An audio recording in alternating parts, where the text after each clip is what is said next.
Before you're on Breakfast with Breffni, you keep me hanging on. That's what we've all been doing, hanging on in lockdown. It is 7:20 on what is going to be a gorgeous day, fine with light winds and a high of 17 degrees. And I'd like to welcome in our registered psychologist, Shelley Durkin Zintl. Welcome to Mix. Nice to have you back with us this morning. Thanks, Breffni. Nice to be here. So I'm of the opinion, this is my own opinion, obviously, that I think most of us have had at least one day where we've gone a wee bit cray-cray in lockdown, where it might have got on top of us. What do you think are some of the key causes of that, Shelley? What are the things that are tipping people like me over the edge? Well, yeah, look, I think, first of all, that's just really, really normal. And I think it would be unusual if we hadn't all had at least, as you say, a day where we'd gone a bit cray-cray. It's all about keeping perspective, though, which is hard when you're in the midst of this and we're coming into week 5, 6, sometimes for some people it's even more than that. It's been going on for a long time. It's kind of being stuck at home and going stir crazy without our usual routines and things that we're usually doing and keeping busy. Yeah, well, I saw all those, did you see on the TV last night, all those construction workers and builders going back into the industry, and you could see them, they were just like, give me the belt, give me my hammer, I want to get on site. Absolutely buzzing to be back into it. And I think that's part of it, for a lot of people.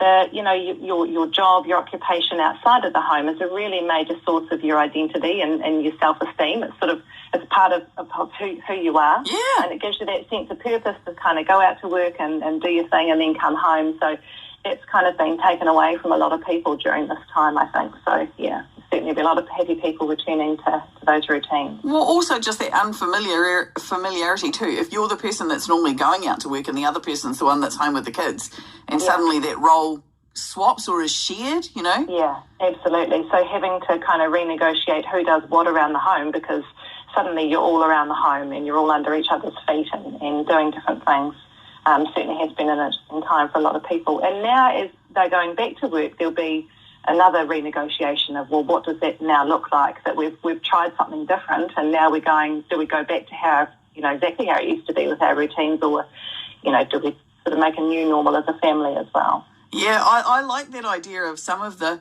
there have been some absolute positives of lockdown, like I've had pancakes delivered to me.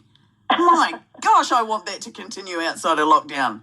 Yeah, absolutely. And, it has been a really, really difficult time for a lot of people. Let's not, underestimate how big it has been. But for those of us that are able to, it's, really important to look for those silver linings, to look for the positives and what have we actually gained out of lockdown, the opportunities that may never come again within our lifetimes to be together with the people that mean the most to us and to create those memories and build relationships. I often like to say to people, try to imagine this whole situation through the eyes of your child, through your children's eyes. What are they going to remember? They're going to grow up talking about, remember that time we all stayed at home for ages, and, and to sort of think about what will their next sentence be, and hopefully it'll be something really positive about having that really special family time and creating memories.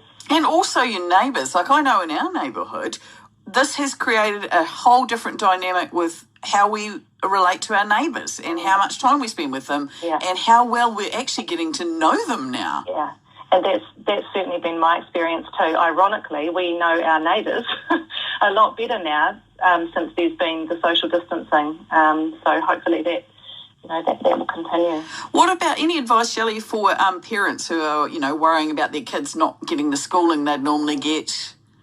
Yeah, absolutely. And that's a really common worry for a lot of parents at the moment. The kids are missing a lot of school.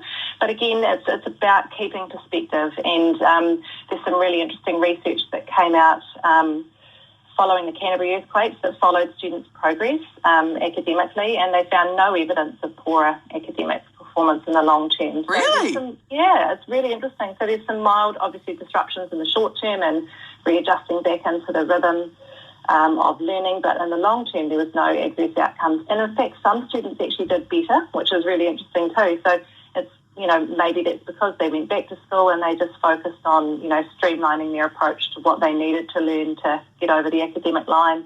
And also fear of failure is a pretty good motivator. So a lot of young people are going back and working twice as hard and getting, surpassing their